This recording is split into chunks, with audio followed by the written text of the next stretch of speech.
পর্তুগালের রাজধানী লিসবনের বাংলাদেশি অধ্যুষিত এলাকা মার্টিমজে আইনশৃঙ্খলা বাহিনী সাম্প্রতিক অভিযান নিয়ে বিতর্ক দেখা দিয়েছে।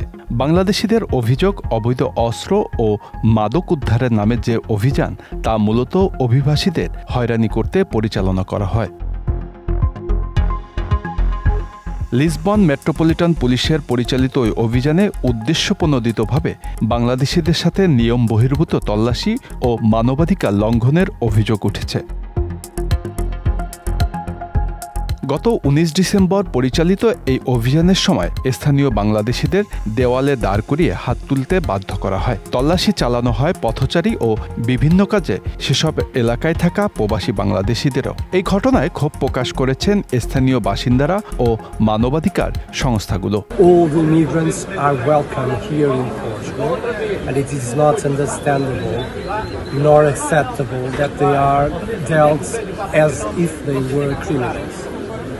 Most of the people that came here came to work, and it is very important that we welcome those people in order to create growth, in order to create well-being here in Portugal, because we need immigrants here in Portugal, and we are a people and also a culture that has for all centuries welcome foreigners. ওই অভিযানের প্রতিবাদে ২০ December সকাল থেকেই মার্টিমজে জড়ো হতে থাকেন বিভিন্ন মানবাধিকার সংগঠন ও রাজনৈতিক দলের কর্মীরা। তারা এই ঘটনার প্রতিবাদ জানিয়ে স্থানীয় বাসিন্দাদের পাশে দাঁড়ান। গত ১৯ তারিখ পর্তুগিজ পুলিশ কর্তৃক আমাদের রুয়াদু বেনফরমাসের সব কথা মুখ ব্লক করে যেভাবে সাধারণ মানুষকে হয়রানি করা হয়েছে, এর প্রতিবাদ আমরা এর আগেও জানিয়েছি এবং এই প্রতিবাদের সূত্র ধরে আজকে পর্তুগিজ মিডিয়া থেকে শুরু করে পর্তুগিজ বিভিন্ন সামাজিক রাজনৈতিক সংগঠন আমাদের রোডে এসেছে এবং আমাদেরকে ফুল দিয়ে আমাদের সাথে সলিডারিটি প্রকাশ করেছে। আমি বিশ্বাস করি একটা সুন্দর পর্তুগাল গড়ার ক্ষেত্রে যেমন ইমিগ্রেন্ট তথা পর্তুগিজদের অবদান আছে, ভবিষ্যতের পর্তুগাল বিনির্মাণে যেমন অতীতে প্রবাসীদের ইমিগ্রেন্টদের ভূমিকা ছিল, ভবিষ্যতেও থাকবে। মার্টিমজের বাজারে প্রতিদিন প্রয়োজনীয় জিনিসপত্র কিনতে আসেন হাজার হাজার বাঙালি। ওই এলাকায় প্রায় ৬০,০০০ বাংলাদেশি বসবাস করেন। এমন হয়রানির ফলে তাদের দৈনন্দিন জীবনে প্রভাব পড়েছে। বাংলাদেশ কমিউনিটির লোক এবং বিশেষ করে পর্তুগিজ কমিউনিটি দুই পক্ষ মিলে আজকে বাংলাদেশি অধ্যুষিত এলাকার রুয়াদু বেনফরমোজো এখানে তারা একটি মৌন মিছিল করেছে। মৌন মিছিলটা হচ্ছে এই জন্য যে ডানপন্থী লোকেরা তাদের পুলিশ বাহিনী দিয়ে আমাদের ইমিগ্রেন্টদেরকে হেনস্থা করেছে।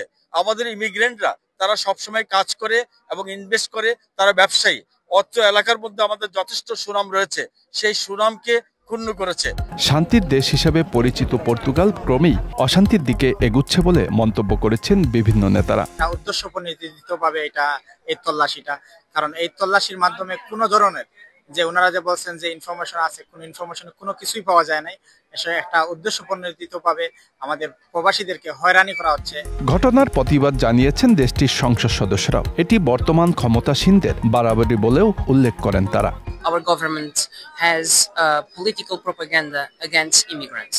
It's a racist propaganda, especially immigrants from Bangladesh, from Pakistan, from countries that live here in Martimonez.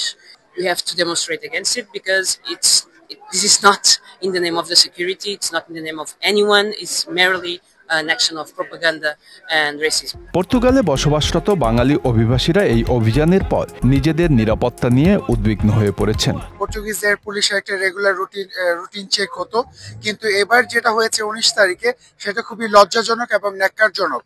R community দীর্ঘদিন প্রায় ২০১৫ থেকে পর্তুগালে আছি, এইরকম সিচুয়েশনের শিকার আমরা কখনোই বাংলাদেশ কমিউনিটি ২০১৫ থেকে অদ্যাবধি দেখি নাই। গত মার্চে দেশটিতে মধ্য ডানপন্থী জোট ডেমোক্রেটিক অ্যালায়েন্স ক্ষমতায় আসার পর থেকেই পর্তুগালে অভিবাসন বিরোধী নানা পদক্ষেপ নিয়েছে। জটিলতা বেড়েছে নতুন রেমিটেন্স পারমিট প্রাপ্তি সহ নবায়নের ক্ষেত্রেও।